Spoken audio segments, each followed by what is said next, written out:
বিল, কোনোটা পরিচয় নেই, কারোর সাথে পরিচয় নেই, অতক্ষণ লোকগুলি ঘুমিয়ে পড়েছে গ্রামের।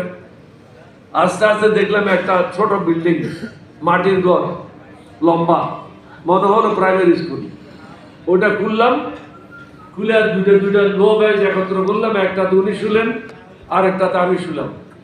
গার্ডদেরকে দুজনকে বললাম তোমরা দুজন শুয়ে থাকো, বাকিরা ডিউটি করো। আমরা এই কাঠের উপরে দুজনে রাত্রে যাপন করলাম। সকালে উঠে আমরা চিন্তা করলাম শহরে এইদিকে যাব, কিন্তু ভুলে চলে গেলাম এইদিকে, উল্টা দিকে, বিলের মধ্যে দিয়ে। দিকটা আমরা টের পাই নাই। আইসা শেষ পর্যন্ত উঠলাম পটিয়াতে। পটিয়াতে উঠার পর একজন লোক আসলো, জনাব মাহমুদ, 6 ফিট 2 ইঞ্চি লম্বা।